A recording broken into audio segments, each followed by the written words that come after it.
Selamat datang di acara diskusi AI versus AI. Sebelum memulai acara, apakah kamu bisa menebak ini suara manusia atau suara AI?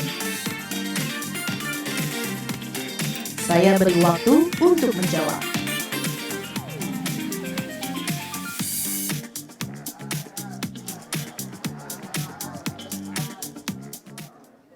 Kalau kamu menjawab suara AI, maaf, kamu salah. Hahaha. Dengan diskusi ini, kami harap kamu akan lebih cakap digital. Mari kita awali acara ini dengan menyanyikan lagu kebangsaan Indonesia Raya. Para hadirin dipersilakan berdiri.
Akan duduk kembali.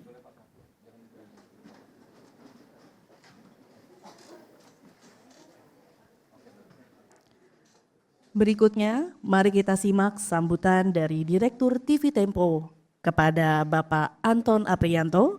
Kami persilakan.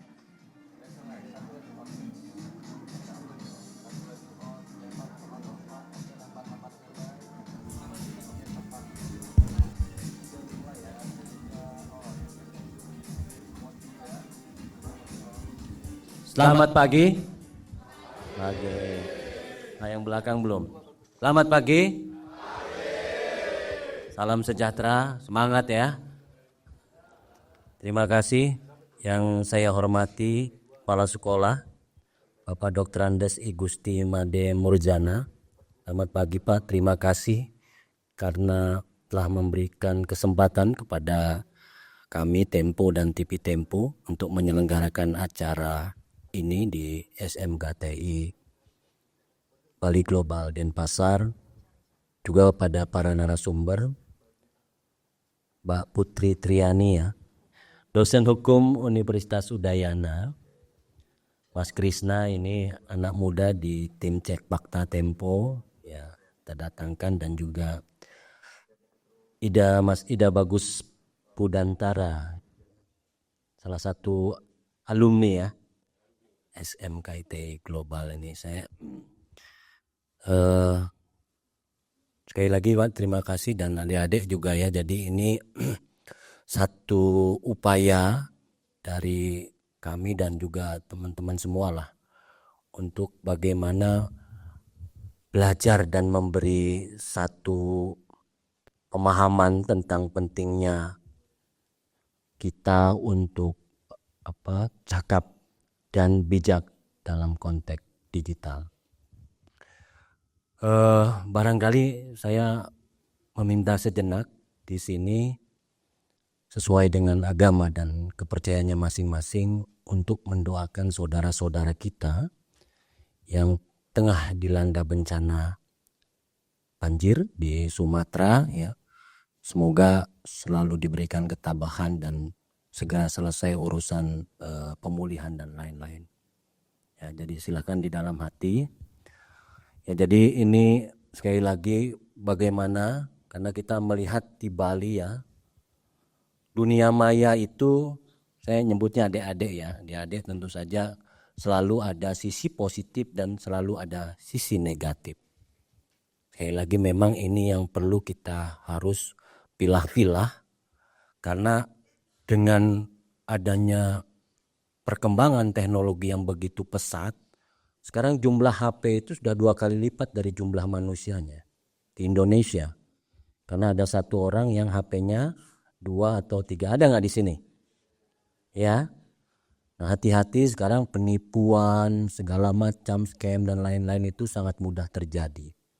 Ya, saya baru saja mendapat informasi kan, teman saya itu mau memesan mobil bekas, hubungannya itu di media sosial. Dia sudah membayar 250, ternyata ada sisi hipnotisnya juga. Dia nggak sadar, kemudian dia baru sadar setelah transfer dan segala macam. Uangnya juga lumayan 250 juta.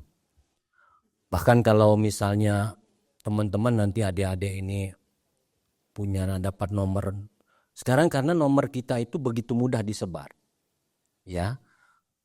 Kalau beli pulsa dan segala macam gitu kan, tiba-tiba ada yang WA begitu atau misalnya langsung SMS kasih linknya ya.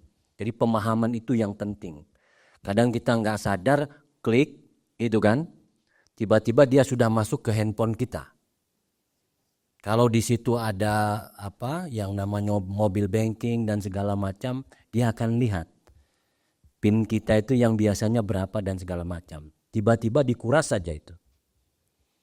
Ya, jadi memang dengan adanya fenomena ini sangat perlu hati-hati. Sisi lain tentu saja perkembangan dunia teknologi positifnya juga sangat baik. Makanya SMKTI ini tadi ngobrol dengan Bapak Kepala Sekolah, kalau di Bali mungkin belum ya, tapi kalau sudah di konteks internasional sama di Jakarta itu merupakan salah satu sektor yang sekarang paling menjanjikan. Ya. Jadi saya punya teman gitu kan, dia kerjaannya mancing. Kerjaannya mancing gitu kan. Orang nggak ngelihat. Tapi dia itu ternyata salah satu konsultan perusahaan software di Singapura yang kerjanya online. Ya, dia bisa 1 bulan penghasilannya ratusan juta. Bayangkan ya. Tapi kalau kelihatan tuh kayak pengangguran gitu kan, teranak gitu kan. Kalau ini mancing dan segala macam. Belakangan kemudian muncullah perkembangan AI. Kita di Tempo juga sudah mulai mengadaptasi Pak. Karena perangkat-perangkat semua teknologi mungkin nanti searching, Google dan lain-lain akan kalah dengan AI. Tapi sekali lagi memang sangat tergantung kepada kita. Perangkat teknologi ini sejauh mana dimanfaatkannya. Kalau teman-teman nanti mahasiswa misalkan ya, ada juga yang kadang dia tugasnya tinggal nyerahkan aja ke AI itu Pak.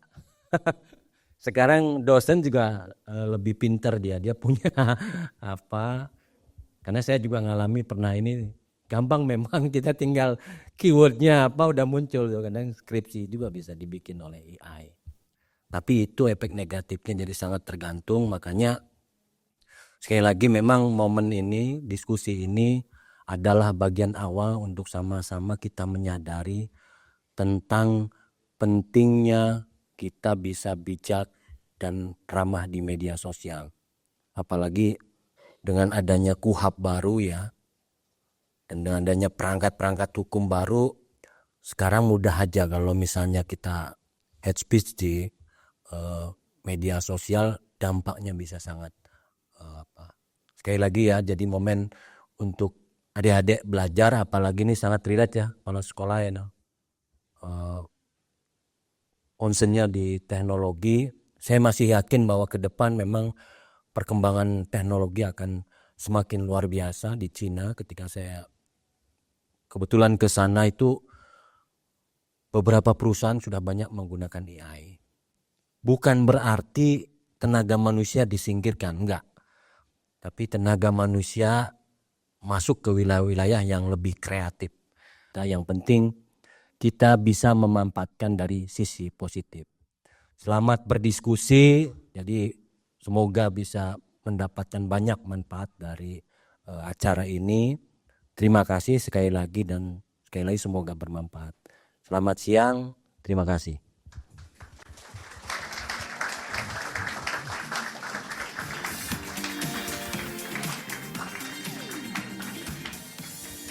Terima kasih kepada Bapak Anton Aprianto atas sambutannya. Selanjutnya, mari kita dengarkan sambutan dari Kepala Sekolah SMK TI Bali Global Denpasar kepada Bapak Dr. Andes I. Gusti Made Murjana. Kami persilakan.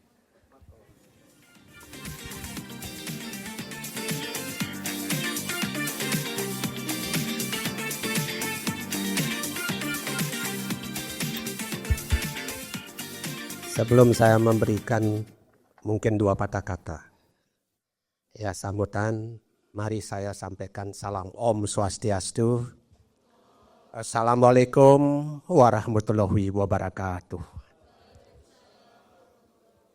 Salam sejahtera untuk kita semua, salam, namo buddhaya, salam kebajikan, rahayu, rahayu, rahayu. Terima kasih. Yang saya hormati, sudah banyak sekali ini disampaikan oleh Bapak Direktur TV Tempo, Pak Anton Aprianto, Pak ya. Maaf ini baru kali ini saya ya, mudah-mudahan berlanjut Pak. Ya. Yang saya hormati Bapak Direktur, ini kebetulan direkturnya datang ini ke Bali pertama kali. Dipilih SMK TI Bali Global gitu. Dalam rangka, Bapak ini kan orang bukan digital Bapak. Saya bukan orang IT gitu. Ya. Tetapi saya mencoba mengikuti perkembangan IT yang sangat pesat, luar biasa ya. Makasih Pak Anton ya sudah hadir di Bali ini ya kesekian kalinya. Yang saya hormati peserta jajaran, saya hormati. Yang saya hormati di sini adalah Bapak narasumber, yaitu Pak Krisna Hadi Pradipta. Makasih Pak Adi. Ya, ini dari Cek Fakta TV Tempo gitu. Ya, ini beliau akan sebagai narasumber nanti bersama-sama akan ada posisi duduk di depan ya. Yang saya hormati Ibu, namanya Ibu Putri Tri Ari Dwijayanti. Makasih Ibu. Ya, ini dari dosen Universitas Udayana Hukum ya. Terima kasih nanti datang Ibu ya. Mudah-mudahan nanti ini kaitan dengan pakar hukum ini. Ya, kalau salah mempergunakan digital ke pakar hukum nanti ini Pak Anton sudah menyampaikan tadi. Hati-hati gitu ya. Yang saya hormati, saya bilang Bapak Tidong ini bagus, ide bagus Budantaro, ide bagus Budantaro berdiri je bos Gus. Ini mantan alumni murid. Alumni anak SMK TI Bali Global Denpasar tahun berapa tuh Gus? 2012. Ya, yang ahli di bidang cyber security ya. Ya, nanti dengan beliau ya. Ini kakak kelas kalian dulu. Ya, yang sekarang menjadi yang luar biasa. Saya aturkan terima kasih dan sukses sekali ya dalam rangka meniti karir dan bidang teknologinya ya. Dan para undangan lain yang tidak bisa saya sebutkan satu persatu, Bapak Ibu guru dan staf saya yang hadir, begitu juga anak-anakku yang saya banggakan, yang saya cintai kalian semua ya. Nah itu atas puja dan puji syukur kita panjatkan kepada Tuhan Yang Maha Esa karena kita diberikan masih sehat dalam rangka mengikuti diskusi ya tentang apa yang ditera di depan ini, yaitu tentang cakap digital di era disrupsi digital. hari Sabtu saat libur kalian, tapi saya undang dalam kaitan dengan TV Tempo ini, berkaitan dengan luar biasa materi ini akan kita simak bersama-sama. Mudah-mudahan apa yang kita simak nanti sangat berguna untuk ke depan. Ya, hadirin yang saya hormati, saya minta nanti kepada anak-anakku semua yang hadir pada kesempatan yang sangat baik ini, dan saya berterima kasih kepada TV Tempo, Pak Direktur, karena SMKTI satu-satunya di Bali ditunjuk dalam kaitannya, dipilih dalam kaitan dengan melakukan kegiatan talkshow ini, ya, diskusi ini. Ya, maka dari itu saya minta anak-anak selama mengikuti kegiatan ini, cermatilah, hati-hatilah gitu. Ya, kalau memang masih banyak namanya diskusi nanti ini, ya tidak tegang kalian, ya tidak tegang, santai aja, tetapi materi yang akan disajikan oleh narasumber kita bertiga ini, baik dari Pak Krisna, ya, baik dari Pak Krisna Hadi, dari Ibu Pertiwi, maupun dari Pak Gus Budandara, saya minta anak-anak untuk bisa menyikapi dengan baik. Ya, lakukan dengan baik, mudah-mudahan pertanyaan-pertanyaan kalian ya sesuai dengan materi-materi yang sesuai dengan tema, sesuai dengan judul, sesuai dengan wujud ini, kalian bisa sudah mengemas bahwa ke depan ini apa. Banyak sudah Pak Anton sudah memberikan luar biasa, karena beliau sudah menjadi orang yang sudah sangat luar biasa juga. Saya aturkan terima kasih kepada Pak Anton. Ya, terima kasih sudah memfasilitasi, saya hanya bisa menyediakan tempat Pak. Ya, dan saya bisa memfasilitasi dari anak-anak kami Pak. Ya, nah mudah-mudahan ke depan saya minta kerjasama ini tetap bisa kita jalin dan saling sama-sama menguntungkan. Mungkin itu aja bisa saya sampaikan sebagai sambutan sebagai tuan rumah atau sebagai pimpinan lembaga. Sekali lagi sangat mengaturkan terima kasih. Mudah-mudahan kerjasama MOU ke depan ini TV Tempo dan SMKTI Bali Global Besar ini tetap terjalin dengan baik ke depan. Sekian, terima kasih. Bapak Sinep dengan para mau santi. Om, santi, santi, santi, om. Wassalamualaikum warahmatullahi wabarakatuh. Salam sejahtera untuk kita semua. Salam, namo buddhaya, rahayu, rahayu.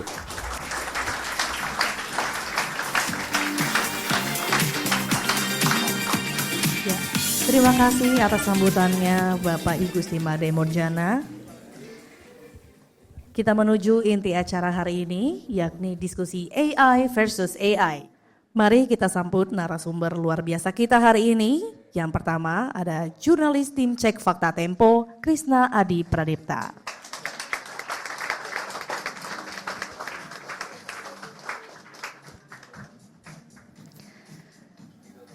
Selanjutnya,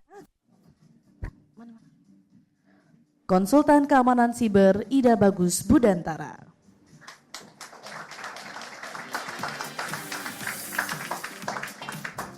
Dan yang terakhir, dosen hukum Universitas Udayana, Putri Triari Wijayanti.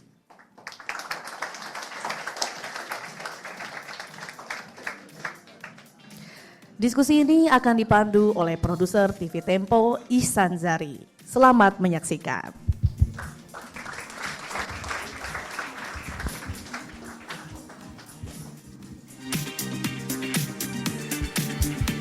Ya, halo, selamat pagi semuanya. Apa kabar? Baik, kita tepuk tangan dulu dong lagi, biar lebih semangat. Ya, dalam era digital saat ini ya, kecerdasan buatan atau artificial intelligence atau AI ini rasanya semakin canggih, semakin masif gitu ya, semakin banyak digunakan oleh masyarakat khususnya di Indonesia begitu. Nah, ada banyak kegunaannya sebenarnya. Ini juga bisa membentuk bagaimana kita bekerja, bahkan membantu kita belajar gitu, dan bahkan untuk berinteraksi dengan orang yang sebelumnya tidak kita kenal, jadi bisa lebih dekat begitu kan.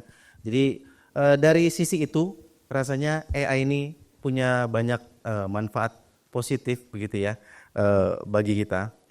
Namun di balik kecanggihannya tadi itu yang semakin cerdas, yang juga mampu memberikan dampak positif bagi kita, ini juga seringkali disalahgunakan, bahkan akhirnya melakukan tindak kejahatan dengan menggunakan tools ini, tools AI. atau yang paling sering mungkin yang sering kita jumpai gitu ya, yang berseliweran di media sosial itu fake content atau disinformasi AI. Pasti banyak ya di antara kalian yang sering melihat konten-konten seperti itu ya. Nah, contohnya ini kayak beberapa waktu lalu itu tim cek fakta Tempo. Jadi di Tempo itu ada tim khusus, jurnalis khusus cek fakta yang melakukan pengecekan terhadap konten-konten media sosial. Nah, yang baru-baru ini mereka melakukan pengecekan terhadap konten yang menyuguhkan atau menunjukkan situasi banjir di Sumatera yang disertai letusan Gunung Merapi. Nah, ini jelas-jelas keliru sebenarnya ya. Tapi sisi lainnya kita melihat demi mencapai views atau menggapai views, meningkatkan engagement, ini pihak-pihak tersebut itu sudah tidak lagi berempati begitu ya. Harusnya kan kita berempati begitu ya dengan korban bencana, bahkan harus mendoakannya, membantunya. Tapi ini malah memanfaatkan untuk hanya sekedar menambah views atau meningkatkan engagement. Nah, di diskusi AI versus AI kita hari ini, kita akan mencoba melihat ini dari dua perspektif, dua sudut pandang. Satu sudut pandang yang positif, yang seperti saya sampaikan tadi, bisa kita gunakan sebagai untuk membantu kita meningkatkan kreativitas, inovasi, dan lainnya.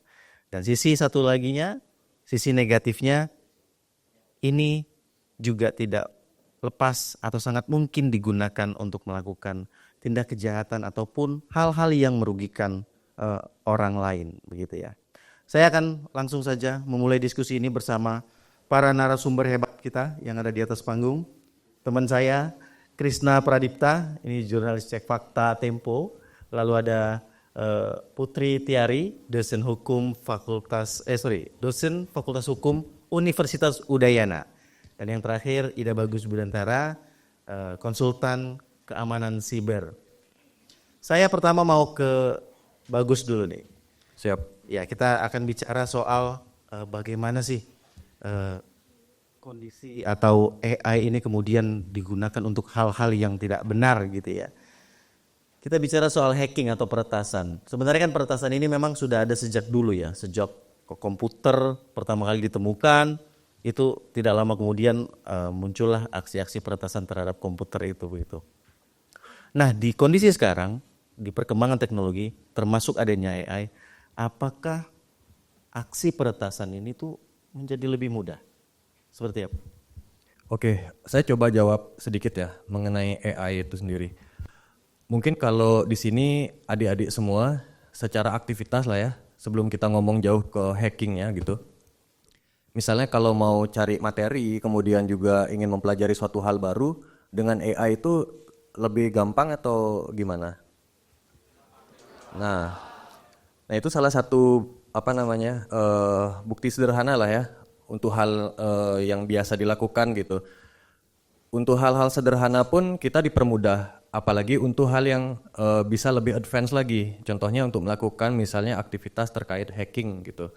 Nah jadi saya keinget sedikit nih, saya boleh cerita gitu. Saya dulu pas ya sekelas dengan adik-adik semua.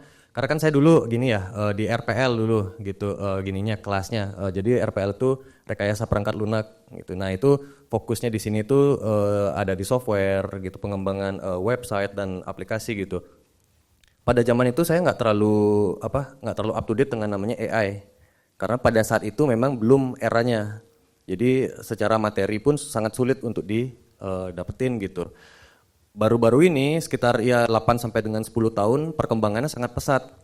Kemudian saya coba mempelajari juga seperti apa perbandingan antara metode belajar saya yang dulu dengan yang sekarang. Ternyata 10 kali jauh lebih cepat kalau saya proyeksikan gitu ya.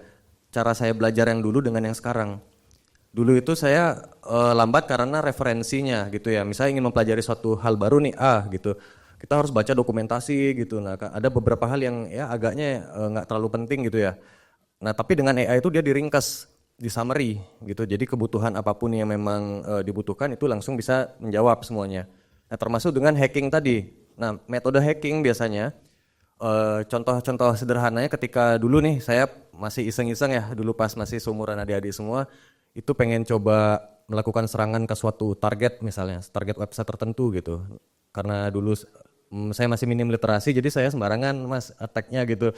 Jadi saya nggak seperti sekarang ya sebagai yang sudah experience dan yang ya istilah katakanlah sudah profesional di dunia kerja, karena semuanya ada aturannya, ada aturan mainnya. Nah, dulu karena saya masih belajar, apapun itu saya serangan gitu ya, saya serang dan lakukan. Nah cuman metode yang saya lakukan ketika saya proyeksikan untuk saat ini sekitar 10 sampai 12 kali lebih cepat kalau saya hitung-hitung itu bisa mendapatkan, misalnya nih saya dulu belajar untuk satu target hacking, kemudian di fase yang sekarang itu bisa sampai 10 sampai 15 targetnya bisa dapat gitu. Dalam kurun waktu misalnya saya estimasikan dalam waktu 1 menit. Itu zaman dulu. Kalau zaman sekarang saya lakukan hal yang sama dengan teknologi mereka yang masih lama juga, itu sekitar sampai kurang lebihnya ada 15 sampai 20 lah dalam 1 menit. Itu menunjukkan bahwa memang AI ini mempermudah dalam hal apapun, termasuk juga di dunia cyber security khususnya gitu. Nah kalau dilihat sendiri dari cyber security ada 2 sisi ya, mungkin nanti kita bisa ngobrol lagi masalah yang detail seperti itu. Tapi intinya ada sisi yang baiknya, ada yang dark side-nya gitu. Jadi ada yang white side, ada yang dark side. Nah mungkin nanti ada pertanyaan dan topik itulah ya yang coba kita dalemin gitu sih kurang lebih. Ya. Tapi ngomong-ngomong, Bagus ini pernah juara, benar ya, juara hacker nasional 2018 ya? Iya benar. Benar ya. Nah jadi, ya boleh tepuk tangan dulu. Nah, tadi AI jelas memudahkan ya ketika ingin melakukan peretasan. Tapi kalau kita lihat trennya saat ini yang terjadi, terutama di Indonesia nih ya, aksi peretasan seperti apa yang paling banyak terjadi, terutama yang memanfaatkan AI itu tadi? Oke. Perbedaan zaman dulu dengan yang sekarang, kalau dulu mungkin kita melakukan hacking atau aktivitas terkait ilegal infiltrasi gitulah kita katakan, itu hanya sekedar gengsi ya, menunjukkan bahwa seberapa mampu kita menembus suatu sistem, itu pada zaman dulu. Kalau sekarang orientasinya berbeda mas, kalau sekarang itu orientasinya adalah financial. Jadi mereka ingin melakukan hacking, tujuannya apa? Untuk mendapatkan financial gitu. Nah AI yang dilakukan sekarang sederhananya adalah untuk dilakukan penipuan biasanya, dimanfaatkan untuk melakukan suatu penipuan.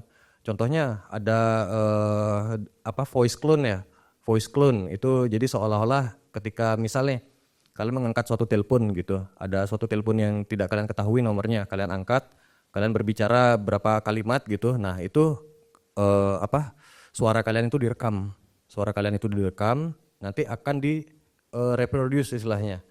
Itu akan jadi seolah-olah suara kalian itu adalah suara yang legitimate dari kaliannya gitu loh. Jadi misalnya ditargetkan adalah berikutnya adalah setelah suara kalian direkam, ditargetkan sekarang adalah orang tua kalian gitu.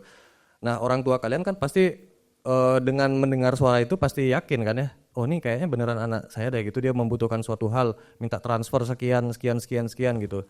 Nah itu lebih canggih gitu karena kita bisa mengcloning suatu voice targetnya gitu loh.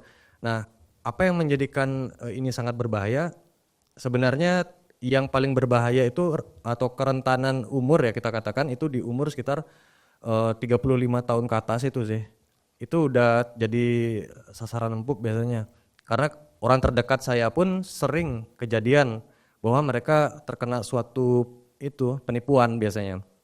Entah dari voice itu tadi, kemudian dari deepfake juga. Kalau deepfake ada yang tahu nggak ada di sini kayak gimana deepfake? Deepfake.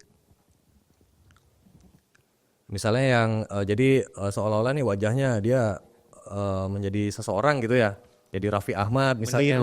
Meniru dengan gitu, yang asli. betul, meniru dengan yang asli gitu. Nah itu seolah-olah kalau orang awam melihatnya, wah nih beneran nih kayaknya. Ada ya, kalau nggak salah ada video yang Raffi Ahmad, Anda mendapatkan hadiah sekian, bla bla bla, kan ada itu kan ya. Kuis begitu ya. Kuis begitu kan. Gitu. Kalau mungkin target orang yang umurnya sekitar ya 35 tahun ke atas itu ya mungkin mereka bisa jadi percaya-percaya aja gitu. Dan bisa melakukan beberapa hal yang istilahnya memang seharusnya tidak mereka lakukan gitu. Nah pada akhirnya sebenarnya tujuannya adalah balik lagi di financial. Setelah mereka melakukan aktivitas tersebut, mereka akan mencari itu financial, ya, entah itu dari m-bankingnya lah disedot, saldonya gitu, atau e-wallet dan lain sebagainya. Kalau sekarang kalau yang urusan di teknis sih selain dari ranah penipuan yang di hackingnya itu biasanya wallet kripto biasanya. Jadi ada beberapa malware yang diserang ke suatu laptop gitu.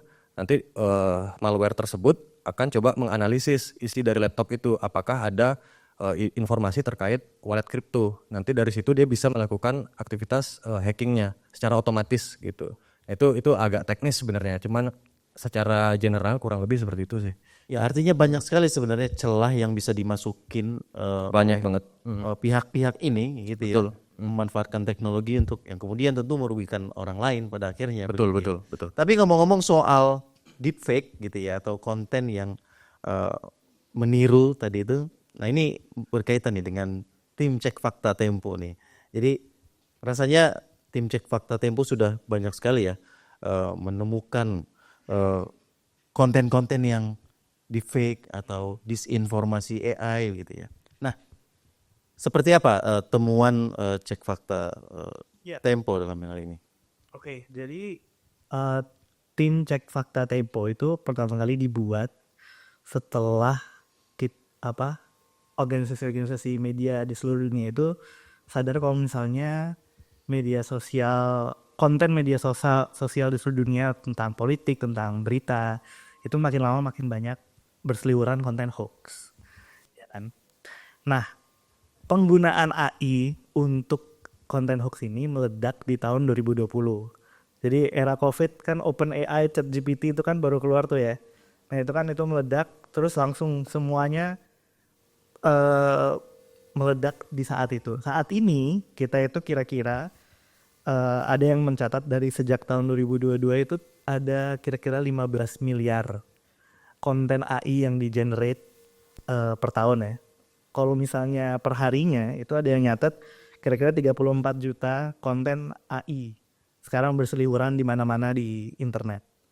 Ya kan? Nah itu karena ada ledakan itu, akhirnya tim cek fakta harus membuat inovasi-inovasi untuk bagaimana caranya kita benar-benar melihat fakta yang benarnya untuk melawan hoax-hoax yang makin canggih ini. Tapi paling banyak kemana sih pelaku-pelaku ini tadi tuh mendistribusikan konten-konten itu tadi? Ke sosmed. Jadi AI ini secara teknis ya, Mas Ida Bagus mungkin bisa koreksi saya kalau misalnya ada yang mau ditambahkan. Itu secara teknis AI ini nggak bisa untuk yang lama, ya kan? Jadi nggak ada tuh AI yang konten video kira-kira lebih dari 5 menit. Semenit aja udah susah karena ada ketidakkonsistenan kan. Jadi biasanya kita itu kalau ada yang aneh, ya kan, secara lama kita tuh mata manusia itu jago untuk ini kayaknya nggak bener deh, gitu kan. Nah media sosial itu bagus untuk AI karena media sosial kan TikTok paling lama berapa sih, 30 detik kan? TikTok, Shorts, Reels gitu. 15 detik ya. Nah itu jadi medan paling mantapnya untuk konten fake ini. Jadi yang tadi medsos sama juga kalau misalnya dapat kiriman dari ibu bapak di WhatsApp, dari Telegram, itu kan juga 30 detik, 15 detik gitu kan. Ini nih, dia bilang ini nih gitu kan. Nah itu kan cuman kayak 15 detik dia ngomong apa terus narasinya di bawah. Nah itu kita yang paling banyak itu ngelihat kasus-kasus seperti itu sih. Nah itu kan salah satu ciri sebenarnya ya. Nah kalau tim cek fakta sendiri bagaimana nih melakukan pengecekan atau mendeteksi kalau konten ini fake atau tidak?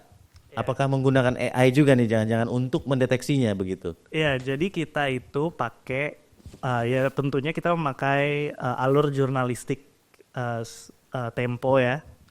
Jadi kita bertemu narasumber, memverifikasi fakta. Tapi karena ledakan AI ini kita juga menggunakan AI. Jadi ini sama ya kata bagus tadi ya, ada white side-nya juga. Jadi untuk melawan AI, karena kita juga harus melawan AI. Ya kan, AI versus AI guys, itu brandingnya ya. Jadi untuk Tempo itu alurnya itu biasanya kita kan misalnya nemu konten AI nih, ya kan, di TikTok, Shorts, di mana lah. Nah itu orang yang terlibat di situ kita tanyain. Jadi misalnya ada konten Prabowo ngomong mau nutup IKN, ya kan? Saya tutup itu IKN, nggak mau lanjut. Nah kita tanya, halo kantor presiden, benar nggak Pak Prabowo nutup IKN? Iya, iya. Oh tidak benar ini. Oke, tapi di saat yang sama kan orang-orang kalau misalnya kita langsung bilang kantor presiden bilang enggak, orang-orang kan wah masa sih ini kan nggak percaya kita, ini narasi dari pemerintah Anda ngikut ya gitu kan. Nah kita harus mematahkan bahwa kontennya itu pun salah. Caranya seperti apa? Pakai tools AI. Tapi ada contohnya nggak sih, Chris, konten-konten yang meniru tadi? Oh iya ada. Bahkan ada suaranya sama, begitu ya, gerak mulutnya sama, ada nggak sih? Jadi ini coba kita tes teman-teman ya. Sebelum kita ngomongin tools-tools yang dipakai oleh tim Tempo, kita cek dulu ke ability teman-teman untuk melihat apakah ini deepfake atau bukan. Ya, silakan teman-teman coba, ini ada beberapa contoh yang saya bawa. Di mana? Di sana? Di sini? Sendiri, Bapak lulus dan nilainya ya kurang lebih sama kayak saya. Jadi kita berdua sama-sama, ya gitulah. Nggak. Jadi gimana guys? AI atau bukan AI? Apa AI? Kenapa? Coba ada yang mau menjelaskan kenapa AI? Bisa langsung berdiri atau ada? Coba ada yang bisa menjelaskan nggak kenapa kalian yakin itu AI? Ayo. Siapa yang mau? Oke, dia yang paling depan. Boleh sebutkan namanya ya. Baik, sebelum itu perkenalkan nama saya Calvin Aden Boy Permana dari kelas 12 RPL 4. Menurut saya video itu adalah AI karena satu mungkin gerakannya yang terlalu kaku, juga mungkin mimik mulutnya itu loh yang masih enggak konsisten itu loh, kayak ngomongnya A aja. Yang mulutnya B itu maksud satu yang di Nggak sinkron gitu ya. Nggak sinkron gitu. Terus kualitas video itu juga masih cukup buram ya kalau saya perhatiin tadi. Menurut saya sih gitu. Oke. Iya, tadi siapa? Calvin ya? Ya Calvin. Ya, Calvin benar. Tadi itu adalah sebuah AI deepfake. Tepuk tangan dulu dong, kalau kan dia udah benar. Ayo. Ya, tadi itu deepfake ya. Dan ciri-cirinya tadi Calvin benar. Mulut tidak sinkron, Resolusi gambar itu klasik banget ya. Tapi emang kalau di medsos kan resolusi gambarnya biasanya juga jelek ya. Jadi kadang-kadang itu ada juga deepfake yang tajam ya. Kan kita pernah lihat yang 4K yang itu. Tapi sebenarnya yang tadi itu salah satu ciri-ciri deepfake yang benar. Jadi kita harus benar-benar lihat mulut ya. Mulut itu. Yang lucu itu adalah banyak gambar bahlil. Ya kan? Banyak gambar. Betul. Lagi banyak berseliweran. Banyak kan? Dia short begitu ya. Short begitu. Tapi bagaimana cara kita tahu bahwa AI-nya bahlil itu fake? Caranya adalah kita lihat giginya.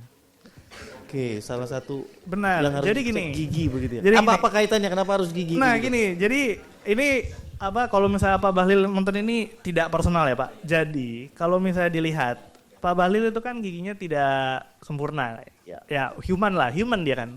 Dia manusia kan. Tapi AI itu tidak mau ada imperfection. Jadi dibenerin Pak giginya sama AI. Lurus giginya dia. Gitu. Itu ada salah satu. Jadi emang Calvin tadi bener harus lihat mulut ya. Itu salah satu ciri-ciri AI yang paling langsung lah. Ini kalau AI itu biasanya mulut itu susah. Oke, lanjut ada lagi. Contoh kedua? Saya lebih pilih perut rakyat kenyang dulu daripada bikin ibu kota yang belum tentu langsung berdampak. IKN kita hold, dananya pindah ke makan gratis, itu lebih konkret, langsung terasa. Keren, iya AI nih.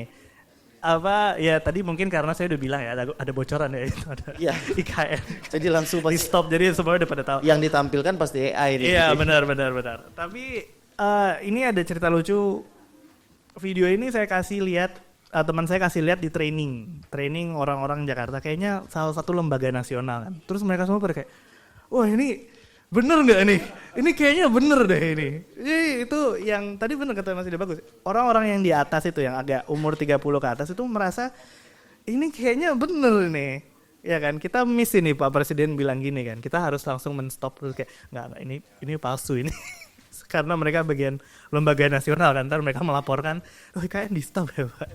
Tapi saya mau nanya dulu, mungkin bukan hanya bentuk atau suguhan videonya, tampilan videonya saja, tapi mungkin nggak sih siapa yang menyebarkan itu juga menentukan kan video itu bisa dianggap asli meskipun yang dia sebarkan fake begitu ya atau palsu begitu kan. Misalnya dia orang terpandang, orang berpendidikan begitu, kemudian dia secara tidak sadar atau tidak tahu mungkin dia men-share itu akan semakin menguatkan ya.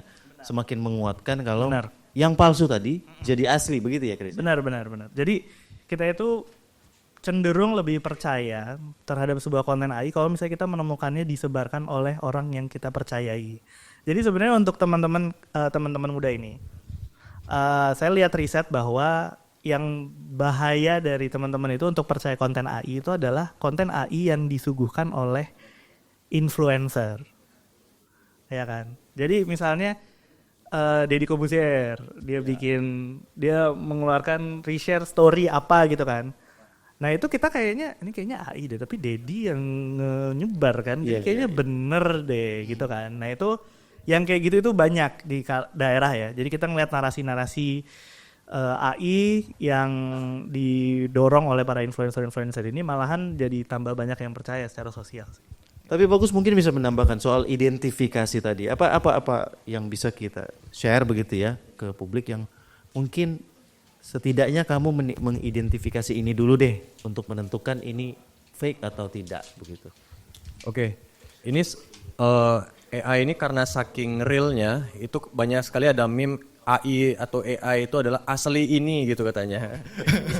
Karena saking ini realnya ya, karena asli ini gitu.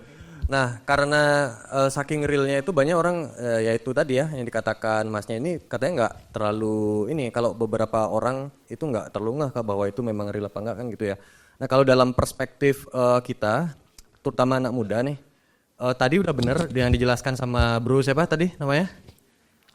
Al Calvin ya bener, dari mimiknya itu pertama, kemudian ada ketidaksinkronan biasanya dari gesturnya, kemudian juga kayaknya ini dari voice-nya sendiri kayaknya ada ya katakanlah seperti pitch-nya itu kayaknya ada kelewat sedikit, nggak seperti kayak Pak Prabowo gitu, mungkin ada perbedaan lah pokoknya gitu. Nah itu kalau dari segi tidak teknisnya gitu ya, non teknisnya mungkin kita bisa ngomongnya dari situ.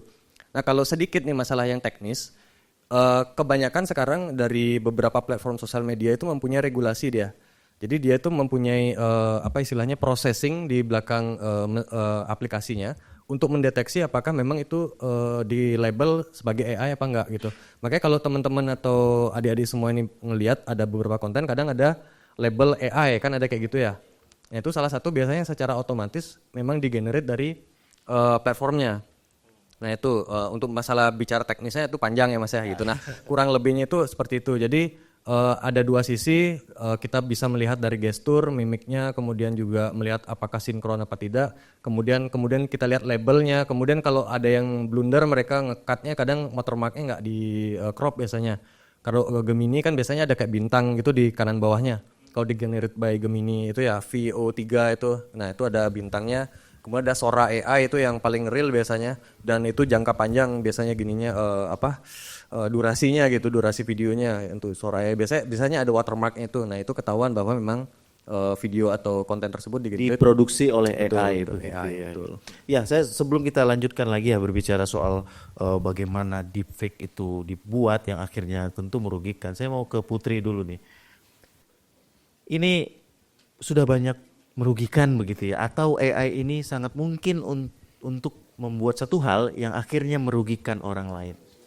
Nah kalau dari segi hukum nih ya, bagaimana nih melihat atau seharusnya kita memandang AI ini sebagai subjek hukum atau objek hukum? Mungkin bisa dimulai dari pengertian objek dan subjek hukum itu dulu.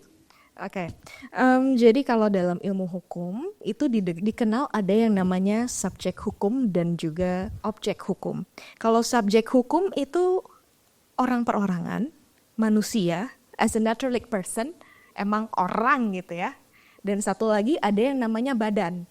Badan di sini bukan kepala, pundak, lutut, kaki, tapi kalau adik-adik pernah dengar misalnya perusahaan, perseroan terbatas. Nah itu juga dipandang sebagai subjek hukum, tapi dia sebagai badan. Nah itu subjek hukum adalah siapa pemegang hak dan tanggung jawab. Dia bisa bertindak untuk dan atas namanya sendiri atau atas nama orang lain. Sedangkan kalau kita bicara objeknya, maka itu adalah hal-hal yang bisa dikuasai oleh si subjek hukum itu sendiri. Jadi misalnya kalau kita bicara ngobrolin tadi video yang deepfake gitu ya, kira-kira videonya itu termasuk subjek hukum atau objek hukum? Videonya subjek hukum atau objek hukum? Objek. Kalau yang membuat videonya subjek. Nah, kurang lebih seperti itu analoginya. Jadi ada yang namanya subjek dan ada kemudian yang objek. Dan yang kemudian yang bisa bertanggung jawab siapa? Apakah subjek hukum atau objek hukum? Subjek hukum gitu. Jadi kalau kita lihat siapa yang harus bertanggung jawab, tentu saja kemudian subjeknya sebagai pemegang hak dan kewajiban dan juga memiliki tanggung jawab atas konten tersebut. Kurang lebih kalau dari hukum ya kayak gitu. Ya. Nah, untuk hukumnya sendiri begitu ya. Untuk di Indonesia sudah ada nggak sih yang mengatur atau yang regulasi yang kemudian itu mengatur penggunaan AI hingga akhirnya terutama untuk yang melakukan penyalahgunaan lah begitu dari AI itu sudah ada belum sih? Oke, kalau kita bicara secara eksplisit yang benar-benar undang-undang nomor sekian tahun sekian tentang artificial intelligence, Indonesia belum ada. Tetapi hal-hal terkait dengan AI ini sebenarnya bisa dilihat dari beberapa dimensi. Misalnya kita bisa lihat dari Undang-Undang ITE, karena dia termasuk sebagai teknologi. Lalu kita bisa kaji dari sisi kekayaan intelektual, kalau ada adik pernah dengar hak cipta, karena dia merupakan program komputer. Atau bisa dilihat dari paten, karena dia merupakan invensi di bidang teknologi. Jadi kalau ditanya apakah ada aturan yang mengatur, secara spesifik sih belum ada. Tetapi ada aturan-aturan yang lain yang juga mengcover hal-hal terkait AI sendiri karena dipandang sebagai program komputer dan juga sebagai sistem elektronik gitu. Oke, artinya penggunaan AI kemudian menjadi keliru itu bukan hanya sekedar membuat konten yang seperti kita tampilkan tadi ya, menggerakkan mulut, menyerupai wajah, tapi juga meniru produk orang lain, kemudian kita aplikasikan atau kita buat dengan menggunakan AI tadi karena lebih mudah tentu menirunya ketika menggunakan AI itu juga melanggar hukum gitu ya. Bisa dijelaskan nggak seperti apa pelanggaran yang dilakukan jika kita melakukan itu? Contohnya kayak gini deh, misalnya ada video. Kalian suka buat reels, TikTok atau kayak challenge gitu. Terus menggunakan lagu-lagu yang sebenarnya versi aslinya itu bukan versi dangdut koplo. Tapi dengan menggunakan AI, kalian generate lagu tersebut jadi versi koplo. Ya kan? Sekarang kan apa-apa jedak-jeduk gitu kan. Kayak kalau nggak jedak-jeduk itu kayak kurang vibing nggak sih? Gitu. Jadi hal-hal seperti itu, transformasi yang awalnya mungkin lagunya ballad, terus kemudian diubah menjadi versi dangdut yang koplo gitu, itu juga termasuk salah satu pelanggaran terhadap hak cipta. Jadi itu berpotensi untuk melanggar hukum. So hati-hati guys. Iya betul. Jadi memang bukan AI ini bisa meniru segala macam hal gitu ya. Iya, betul. Foto, video, musik begitu ya. Iya. Karena kan kalau kita lihat di YouTube tuh memang banyak ya yang diupload begitu yang semacam meremake lagu-lagu yang sudah terkenal gitu ya, yang sudah banyak pendengarnya begitu kemudian dia remake. Dan sayangnya memang itu penontonnya atau pendengarnya juga sama tinggi gitu kan? Sama tingginya bahkan bisa melampaui versi aslinya begitu. Betul. Ya. Nah, yang nggak kalah penting juga tadi contoh-contoh video yang Kakak Krisna sampaikan itu sebenarnya kan ada potret ya. Itu ada wajah seseorang. Jadi dalam undang-undang hak cipta, potret itu, wajah seseorang itu juga termasuk objek yang dilindungi secara hukum.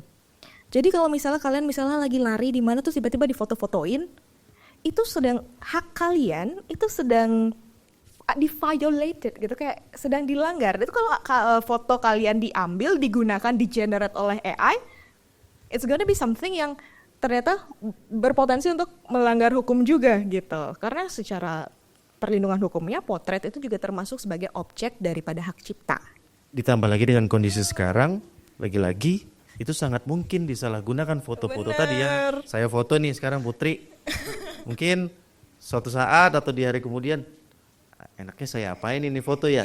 Bikin hal yang aneh-aneh gitu, untuk jadi meme begitu kan, buat jadi lucu-lucuan.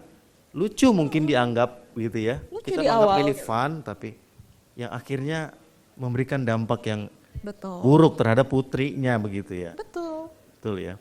Nah, bicara soal dampak nih. Tim Cek Fakta Tempo bagaimana temuannya soal dampak dari konten negatif atau konten tiruan tadi terhadap masyarakat? Dampaknya banyak ya, tapi ada 2 sebenarnya yang itu. Jadi ada dampak pertama itu adalah dampak sosial. Kita melihat bahwa dengan banyaknya konten AI itu ada 2 efeknya. Yang pertama itu adalah kubu orang yang percaya dengan konten AI. Untuk orang yang percaya konten AI, mereka akan lebih mudah untuk mengikuti suatu arahan narasi tertentu, ya kan? Untuk kubu yang tidak percaya dengan AI, itu juga ada efeknya. Mereka menjadi tidak percaya dengan informasi apapun yang keluar dari pemerintah, dari apa gitu kan, di medsos. Nah itu sebenarnya dua-duanya efeknya lumayan sih, karena kita akhirnya tidak tahu realita itu yang benar itu yang mana. Itu efek besarnya. Itu untuk efek sosialnya. Efek kriminalnya itu tadi udah dijelaskan sama Mbak Putri sama Mas Bagus juga, bahwa sekarang itu banyak yang menjual untuk kriminalitasnya itu kayak namanya social engineering. Jadi mereka itu ngambil foto-foto, video-video yang udah mungkin ada masukin sebagai reels daerah, di-clone, lalu dipakai untuk meniru identitas kita. Yang paling besar yang bikin geger orang-orang tahun lalu itu adalah kasus di mana ada orang pura-pura jadi CEO, CFO sebuah perusahaan. Terus ini dia itu ceritanya merekrut orang. Dia merekrut orang, terus dia diiming-imingi, Anda transfer saya aja 1 juta, nanti saya rekrut kok, ya kan? Dia pura-pura jadi CEO itu, padahal akhirnya itu fake. Dia zoom sama orang itu fake. Jadi udah bisa canggih itu, dia ngomong beneran sama CEO itu. Dia ganti-ganti lightingnya gitu kan, yang mungkin kayak Calvin tadi bilang, oh kok mulutnya nggak beda ya, tapi kan ya sorry nih koneksi gitu kan. Nah itu akhirnya dia berapa puluh juta itu dia salurkan ke CEO itu, dan akhirnya raib itu nggak ada. Nah ini mungkin itu ya buat teman-teman yang sebentar lagi mungkin masuk ke dunia kerja, jadi berhati-hatilah. Ya, untuk jurnalis Cek Fakta ini kan ini ya, bukan hanya di Tempo ya, tapi juga bahkan di beberapa negara gitu ya. Jurnalis Cek Fakta ini tergabung dalam kelompok yang kemudian yang concern terhadap Cek Fakta. Apa yang menjadi concern saat ini, atau apa hal baru yang itu kemudian ini kita harus bisa nih cari bagaimana cara mengantisipasi hal ini? Iya, yang menjadi concern teman-teman organisasi global pengecekan fakta itu adalah yang besarnya itu, gebrakan barunya itu adalah state supported narasi ya. Jadi narasi yang didorong oleh kepemerintahan global menggunakan AI. Yang paling gede ini adalah di Rusia dan di Cina. Jadi kita melihat banyak tuh yang dari Amerika gitu-gitu, itu melihat bahwa Rusia dan Cina itu mendorong narasi-narasi masing-masing menggunakan AI. Terus gimana cara mereka gunain AI-nya? Dengan cara misalnya dibikin jadi lokal. Jadi dulu kan Cina, gimana nih kita orang Indonesia kita dulu harus hire orang Indonesia untuk nge-translate narasi Cina. Sekarang bisa pakai AI. Terus ntar orang Indonesia sendiri yang ngomong, kayaknya Natuna bisa nih buat Cina gitu kan. Yang kayak gitu-gitu. Jadi deepfake AI ya, untuk membelokkan narasi untuk mensupport pemerintahan tertentu, narasi-narasi pemerintahan tertentu. Itu yang terbesarnya sekarang. Oke, baik. Saya mau ke Bagus dulu nih. Ya, prediksinya di masa mendatang seperti apa sih perkembangan AI ini nanti? Apakah atau apa yang harus kita khawatirkan dengan perkembangan AI? Atau justru sebenarnya hal baiknya gitu ya, hal-hal positifnya justru lebih banyak sebenarnya dibandingkan hal negatifnya. Seperti apa kira-kira? Oke, kalau kita berkaca ya sebelum proses AI ini semakin berkembang gitu. Kalau kita pernah lihat, mungkin ada yang pernah lihat video Will Smith lagi makan spaghetti itu mungkin. Nah itu kan masih sangat tidak sinkron, masih berantakan. Kemudian hanya selang beberapa tahun aja itu sudah improve-nya udah luar biasa kan. Itu membuktikan bahwa memang proses dari AI ini semakin kesini semakin kesana gitu jadinya, katakanlah seperti itu. Jadi akan semakin canggih sehingga bisa jadi kita bahkan katakanlah bisa bingung gitu, apakah konten tersebut memang real dari AI ataukah itu memang beneran tidak menggunakan AI gitu. Nah itu benar harus ada regulasinya sebenarnya gitu.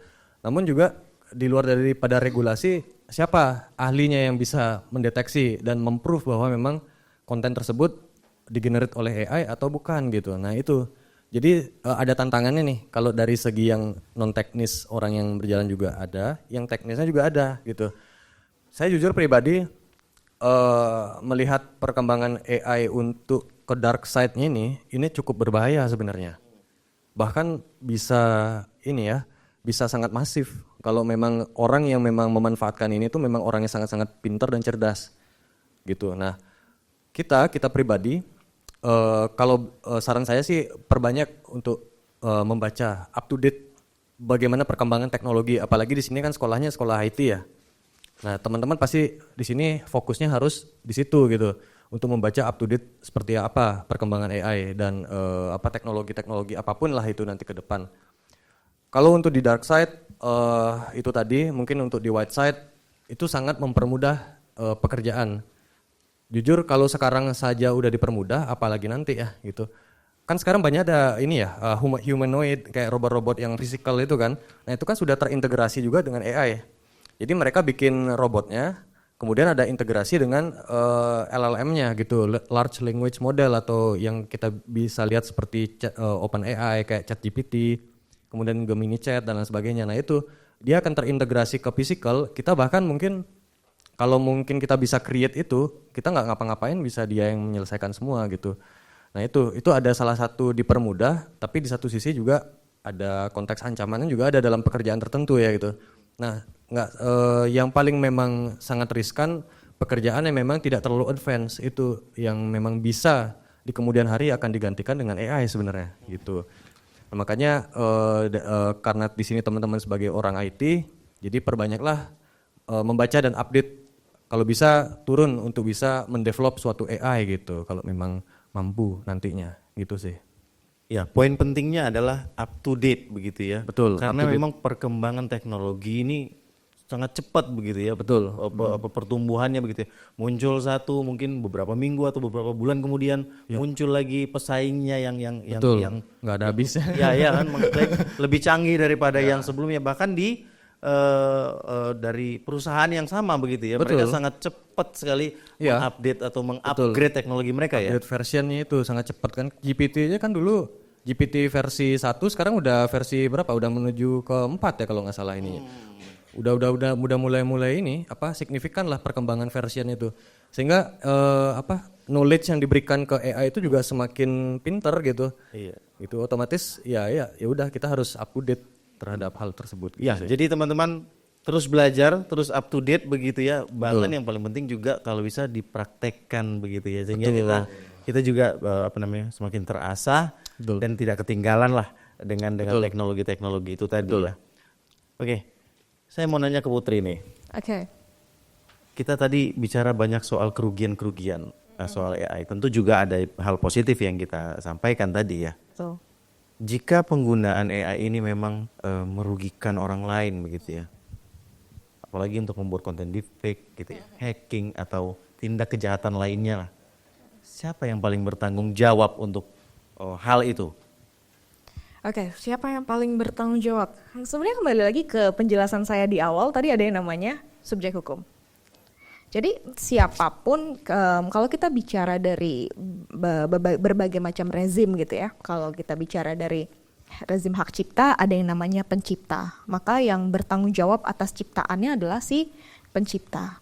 Kalau kita bicara dari paten, siapa yang membuat invensi atas teknologi tersebut, maka yang bertanggung jawab adalah inventornya. Kalau kita bicara dari sistem elektronik gitu, dari sisi ITE, siapa yang mengoperasikan sistem elektronik itu, maka dialah yang harus bertanggung jawab atas prom-prom atau hal-hal yang diinput ke dalam program tersebut. Karena kan dari awal kita, di Indonesia sendiri kita pandang AI ini as a tools, sebagai program komputer. Kita tidak pandang AI ini sebagai subjek.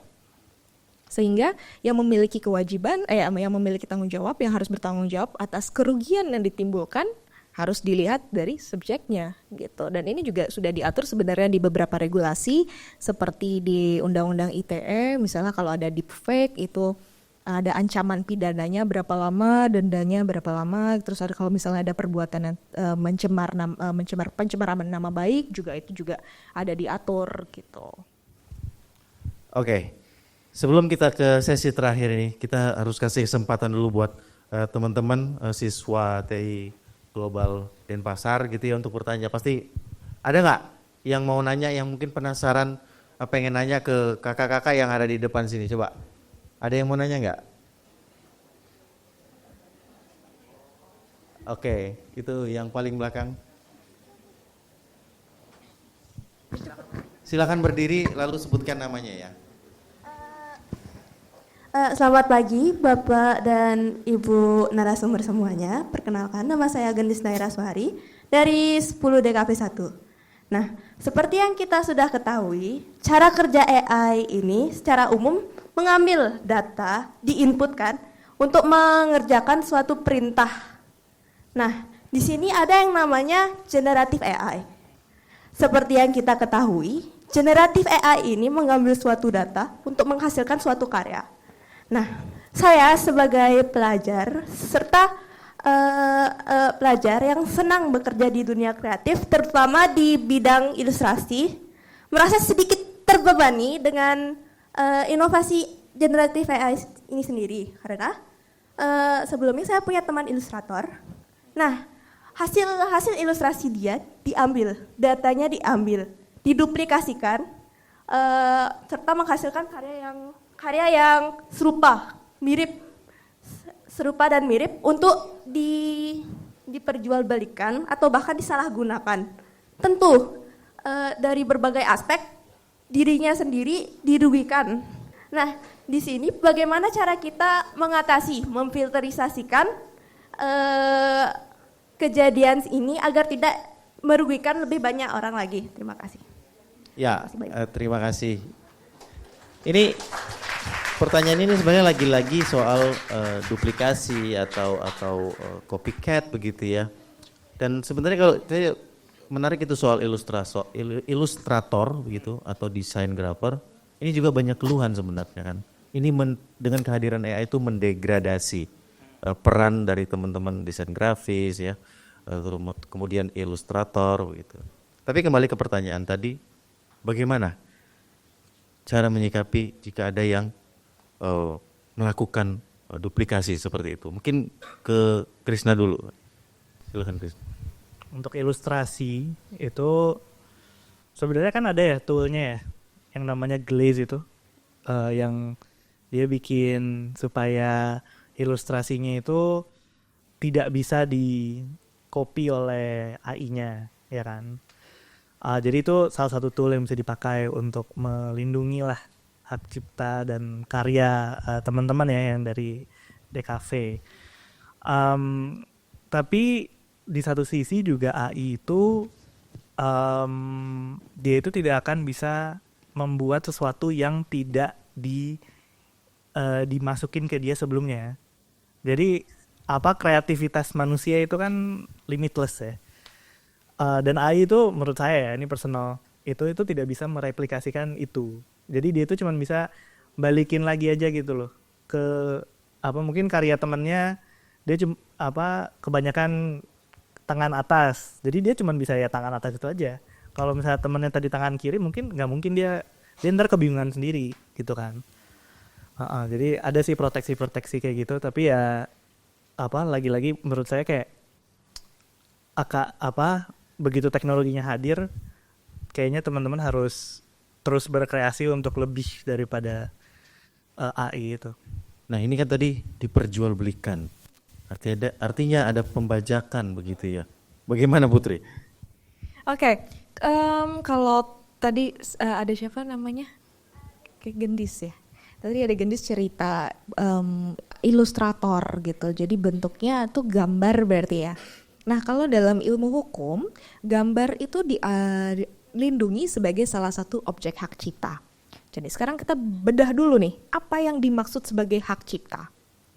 Hak cipta ini adalah hak eksklusif dari seorang pencipta yang timbul secara otomatis berdasarkan prinsip deklaratif setelah suatu ciptaan diwujudkan dalam bentuk nyata tanpa mengurangi pembatasan sesuai dengan ketentuan peraturan perundang-undangan. Maksudnya seperti apa sih nih, Bu? Tapi kalau Bu kayaknya ketuaan gak sih? Gitu. Kak boleh. Kak aja ya malah ya. Kan ini gak di kampus jadi saya gak usah menggunakan identitas ibu ya, sama kayak kakak aja. Nah, hak eksklusif ini artinya hak itu hanya dimiliki oleh siapa? Oleh penciptanya. Dalam bentuk apa haknya? Ada namanya hak moral dan ada namanya hak ekonomi. Hak moral tadi adalah hak untuk dicantumkan namanya. Makanya kalau kalian misalnya dengar lagu, walaupun lagu itu misalnya dinyanyikan oleh A, tapi penciptanya B, ciptaannya pasti tetap ciptaannya B. Contoh misalnya lagunya diciptakan oleh siapa ya? Siapa? Siapa yang kalian sekarang lagi dengerin siapa sih? Siapa? Siapa? Rizky Febian. Baskara. Oh, Baskara. Oke, misalnya lagunya ciptaan Baskara, tapi ternyata kalau Baskara itu kan ada Fis, Hindia gitu ya kalau nggak salah ya. Misalnya dinyanyikan oleh Hindia ya, oke nyanyi oleh Hindia tapi ciptaannya tetap Baskara. Sampai kapanpun lagu itu akan tetap menjadi ciptaannya Baskara. Sampai Baskara meninggal, namanya tetap harus disebutkan namanya Baskara. Nggak boleh diganti jadi Bas Betot gitu misalnya. Itu adalah hak moralnya. Nah, satu lagi ada yang namanya hak ekonomi. Hak ekonomi ini adalah hak untuk mendapatkan royalti. Kalau adik-adik ngikuti perkembangan saat ini tuh banyak banget tiba-tiba ada yang gugatan royalti lah. Habis itu masalah-masalah royalti, bagaimana misalnya salah satu tempat makan di Bali yang kemarin sempat kesandung juga kasus royalti karena memutar karya-karya seperti itu. Nah itu yang apabila digunakan secara komersial, maka kita akan bicara di hak ekonominya. Itu hak eksklusif tadi. Nah terus ada yang namanya pencipta dan karya tersebut timbul secara otomatis. Jadi adik-adik kalau kita bicara hak cipta, karya itu selama karya kalian dibuat dalam kondisi yang original, kalian bisa membuktikan keasliannya, originality-nya, maka begitu karya kalian itu bisa dinikmati oleh panca indera ya, entah itu kalau musik berarti bisa didengarkan, kalau gambar berarti bisa dilihat, what else? Ya misalnya kayak gitu. Terus itu sudah mendapatkan perlindungan karena prinsipnya adalah prinsip perlindungan secara otomatis.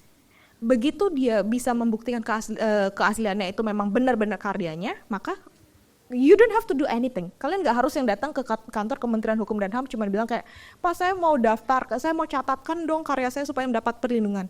Nggak, itu sebenarnya sudah dilindungi. Nah terus sekarang dilihat lagi, siapa sebenarnya yang dikategorikan sebagai penciptanya? Penciptanya berarti kan orang yang membuat itu. Jadi haknya ada di siapa? Kembali haknya ada pada si pencipta. Lalu kalau ternyata seorang pencipta ini merasa haknya dilanggar gitu ya, karena tadi ada yang namanya penggunaan secara komersial tapi tidak menggunakan izin. Penggunaan secara komersial boleh selama dia mendapatkan izin. Izinnya bisa dalam bentuk lisensi. Tapi yang bermasalahnya kan kalau pakai karya saya tapi nggak pakai kulonwun gitu, nggak pakai ketok pintu, nggak pakai aba-aba, tiba-tiba udah dipakai aja gitu karyanya. Dan ini yang terjadi dengan adanya AI sekarang. Datanya terkumpul, datanya bisa digunakan oleh siapa saja tanpa perlu minta izin pada penciptanya. Nah, ini sebenarnya dalam Undang-Undang Hak Cipta itu difasilitasi harus ada pelaporan. Jadi karena deliknya aduan, hal seperti ini hanya bisa ditindak apabila ada yang namanya laporan gitu. Oke, berarti ketika kita merasa dirugikan, apalagi tadi karyanya diperjualbelikan, itu Bisa harus mengajukan melapor ya, harus mengklaim dan Betul. melaporkan hal tersebut. Dan sekarang banyak kok dari misalnya platform-platform itu yang menyediakan pelaporan-pelaporan seperti itu. Misalnya kalau terjadi violation itu dia sebuah platform misalnya kayak YouTube gitu, mereka ada mekanisme klaim bahwa karya A itu menduplikasi karya saya, dan mereka nanti akan periksa, dan bahkan sebelum karya tersebut dipublish sebenarnya sudah ada TNC dari masing-masing platform yang memberikan penjelasan bahwa kalau ini ternyata plagiarisme, ini akan di take down. Atau misalnya kalau ada royalti akan beralih royaltinya ke pencipta aslinya. Betul. Jadi memang ada fitur yang bisa mendeteksi lisensinya. Cuma memang tidak sedikit juga yang berupaya untuk mengakali begitu ya. Tadi tuh kalau kita bilang ada penghalangnya seperti ini, dia akan cari cara untuk bisa melewati penghalang itu, dihalangi lagi, dia akan cari cara lagi untuk bisa melewati itu begitu ya. Itu kelemahannya sih. Kalau sebenarnya dalam ilmu hukum itu, apalagi di negara-negara, kan kita sedikit belajar hukum ya adik-adik ya. Please bear with me. Jadi kalau di negara-negara yang menganut kayak Indonesia ini, kita kan menganut sistem hukum namanya civil law system.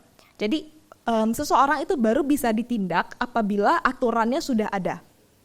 Tetapi untuk membuat aturan itu kita butuh waktu yang lama. Tindakannya udah kehajar terus. Iya. Jadi hukum itu akan selalu tertinggal dia. Itu dia permasalahan yang terjadi. Jadi kita juga nggak bisa memprediksi kan, kira-kira hacker ini akan ngapain ya gitu. Misalnya Kak Agus Budha bakalan ngapain ya, kan kita nggak bisa prediksi.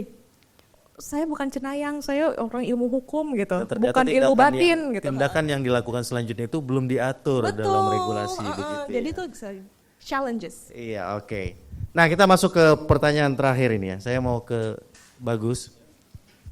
Apa yang harus kita lakukan atau tindakan awal yang bisa masyarakat lakukan begitu ya, ketika mereka mengalami peretasan atau tadi dirugikan, dibuatkan konten ya meme mungkin atau fake konten yang menggunakan foto dia itu. Apa kira-kira yang harus dilakukan? Oke, sebenarnya tugas kita sebagai generasi muda ya, yang lebih aware lah kebanding orang-orang tua kita di situ. Nah, dari sini sebenarnya kita harus banyak juga mengedukasi orang-orang terdekat, terutama orang tua, bahwa memang ancaman-ancaman luar itu teknologi akan seperti ini loh. Apa biasanya itu ibu, bapak dan lain sebagainya. Kemudian kakek nenek terutama yang masih coba-coba buat main HP kan, baru-baru belajar gitu kan, pasti sering inilah istilahnya kepleset lah untuk hal-hal seperti itu. Maka dari itu tugas kita sebagai generasi muda itu mengedukasi, memberikan edukasi ke orang-orang terdekat agar kita itu agar mereka itu aware juga bahwa ada ancaman seperti ini gitu. Setidaknya dengan kita sudah aware dengan ancaman tersebut, mereka juga setidaknya akan lebih terjaga lah gitu, tidak kepleset. Karena jujur ya kayak seperti tadi saya sempat bilang, bahkan orang terdekat saya pun ada yang kepleset kena seperti itu, dan secara finansial itu kehilangan sekitar sampai 70 sampai 100 juta. Itu karena penipuan. Itu tadi ada deepfake, ada voice clone dan lain sebagainya lah, trik-triknya. Dan diperparah lagi oleh kebocoran data sebenarnya. Nah, dari situ kombinasinya atau chainingnya. Jadi mereka itu bisa seolah-olah memang seperti real. Jadi memanfaatkan kebocoran data itu, kemudian berbicara seolah-olah benar ya, orang tua atas nama ini, ayah atas nama ini, alamat di sini dan lain sebagainya. Nah, orang tua kita pasti percaya itu. Pasti percaya melihat oh ya mereka kok tahu ya data kita. Padahal itu hasil kombinasi dari kebocoran data di suatu platform, entah platform apapun, digabungkan dengan AI, itu akan menjadi suatu katakanlah pedang yang mematikan sebenarnya itu gitu untuk orang tua kita terutama. Bahkan kita sendiri pun mungkin bisa kepleset gitu loh untuk hal-hal tersebut. Makanya perbanyak literasi ya untuk belajar-belajar tentang up to date tentang AI, ancaman-ancamannya apa aja, kemudian kita edukasi orang-orang terdekat kita. Itu sih yang paling poin pentingnya, karena kita nggak bisa mengkontrol itu semua. Jujur saya pribadi pun ya sebagai orang yang memang berkecimpung di situ, kita nggak bisa kontrol gimana orang tua kita melakukan apa aja di internet, kemudian kakek kita itu ngeklik apa aja gitu, kita nggak bisa kontrol itu. Makanya setidaknya kita bisa mengedukasi dari awal, mewanti-wanti lah gitu. Itu sih kalau dari saya personal. Jago-jagonya kita begitu ya, ada batasan jangkauan begitu. Betul. Sehingga Karena kita harus menyebarkan atau mengedukasi lah orang sekitar kita. Betul, ya. Krisna, kenapa sih masyarakat itu harus cakap digital atau menerima informasi-informasi di media sosial, dan mungkin boleh bagikan sedikit tips ya.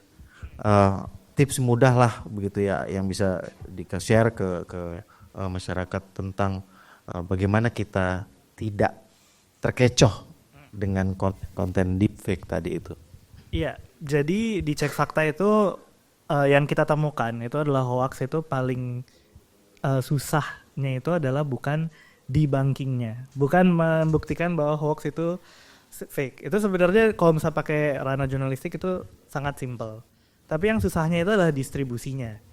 Karena kita keluarin debunk, hoaxnya keluar lagi terus-terusan. Itu dari mana? Dari sharing orang-orang. Makanya kita itu punya slogan ya, yang namanya saring sebelum sharing. Nah itu adalah mengikuti katanya Ida Bagus tadi, bahwa kita itu adalah itu pertama, orang pertama yang kena, dan kita harus melihat dan skeptis terhadap konten-konten itu. Jadi sebenarnya kalau tipsnya apa, itu adalah selalu skeptis terhadap apapun yang ada di internet. Karena kan kita udah terbiasa bahwa internet itu kan biasanya terus kan. Kita lahir di generasi bahwa oh ya gue Google deh ya kan. Nah tapi sekarang dengan gebrakan teknologi ini internet itu bisa bohong ya kan. Makanya kita itu selalu waspada terhadap konten-konten yang beredar di internet. Selalu skeptis. Jadi cek aja captionnya bener nggak sih, akunnya bener nggak sih. Kayak ini akun Ukraine tapi ngomongin Indonesia kan aneh. Nah itu berhentinya di kita. Gerak mulutnya bener gak sih? Gitu. Giginya rapi apa enggak gitu bener, ya? ini kayaknya bukan giginya ini deh gitu kan. Iya. Nah itu lebih waspada aja terhadap detail-detail lah. Saring sebelum sharing. Saring sebelum sharing teman-teman intinya. Putri, Yes. dari perspektif hukum ya, apa yang harus diperhatikan ketika kita ingin memproduksi sebuah konten dan kita menyebarkan ke media sosial, apalagi itu berkaitan dengan monetize begitu ya. Apa yang harus kita hindari, apa yang boleh, apa yang tidak. Silakan. Oke, kalau dari sisi hukum sendiri, ini pakai bahasa bayi aja ya. Ya. Kita pakai bahasa bayi. Be wise and be nice. Be wise dalam artian pada saat kalian akan membuat sesuatu, bijaklah. Saat akan sharing sesuatu, bijaklah. Pilih, kayak tadi yang Kak Krisna sampaikan, saring before sharing. Itu udah paling enggak mengamankan diri kalian dari sisi hukum. Lalu be nice-nya apa? Pada saat akan membuat konten, pikirkan juga what if, gimana kalau kalian yang ada di posisi mereka. Apakah konten kalian ini yang durasinya cuma 15 menit memang membuat engagement kalian naik, tapi apakah akan membuat dampak yang baik ke masyarakat atau malah akan menimbulkan dampak yang buruk? Apakah kemudian konten-konten ini malah akan menimbulkan kerugian yang lebih besar?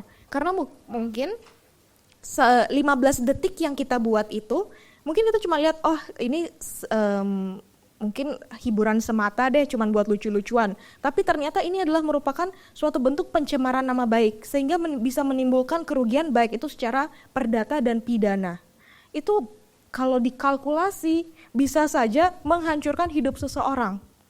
Yang awalnya kita kayak cuman iseng-iseng doang, kayak lu kocak nih gitu. Hal-hal seperti itu. Jadi kalau dari saya, be wise and be nice. Be wise and be nice, begitu ya. Oke, kita boleh tepuk tangan dulu. Ya, jadi poinnya adalah AI ini dua sisi ya, positif dan negatif. Sangat mungkin bisa kita gunakan untuk sisi yang positif. Banyak sekali kegunaannya, sangat mungkin untuk membantu kita meningkatkan kreativitas atau menunjang pekerjaan kita begitu ya. Tapi juga ada sisi negatif yang tentu harus kita hindari. Dan yang paling penting di tengah banyaknya konten-konten yang beredar di media sosial begitu ya.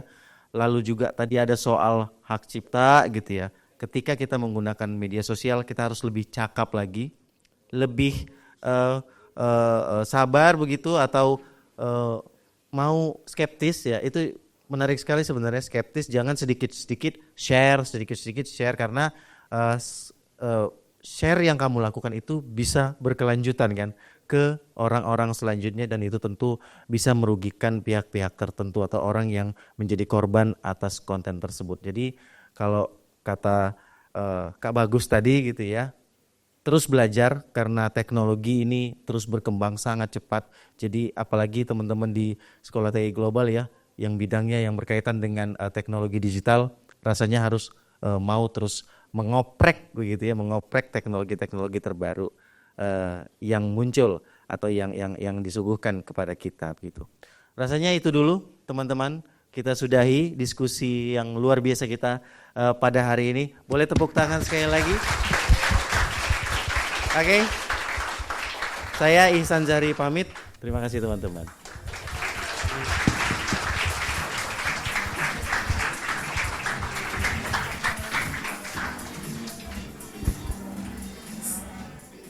Luar biasa sekali paparan dan diskusi yang telah dilakukan oleh ketiga narasumber dan juga moderator hari ini.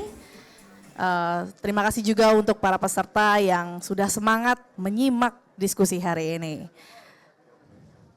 Sebelum kita menutup acara, kita bersama-sama menyaksikan penyerahan tanda penghargaan dan tanda terima kasih dari TV Tempo kepada SMKTI Global. Penyerahan dilakukan oleh Bapak Anton Aprianto selaku Direktur TV Tempo dan diserahkan kepada Bapak Murjana sebagai Kepala Sekolah.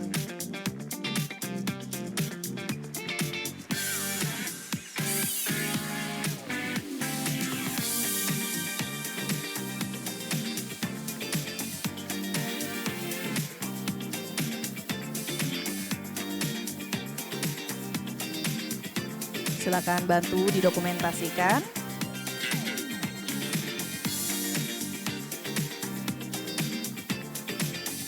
Baik, beri tepuk tangan yang meriah teman-teman semua.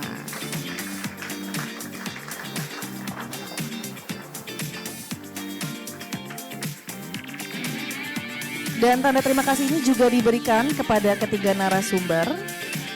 Bapak Anton Aprianto dipersilakan untuk menyerahkan penghargaan. Pertama kepada Ibu Putri Triari selaku dosen hukum Universitas Udayana. Silakan diberikan penghargaannya.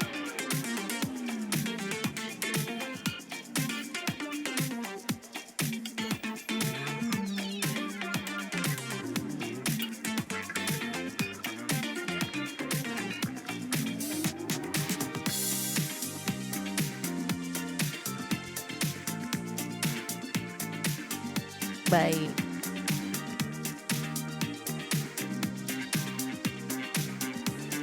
Selanjutnya penyerahan untuk narasumber kita Ida Bagus Budantara sebagai konsultan keamanan siber.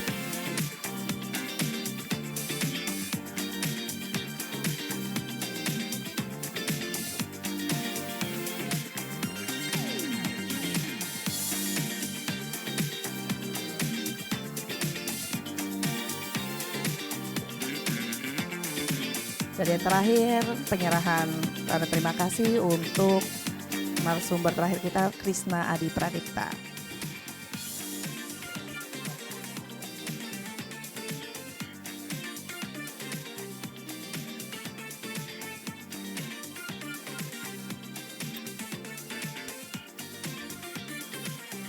Ada juga tanda terima kasih dari pihak sekolah kepada TV Tempo. Kepada Bapak Murjana dipersilahkan.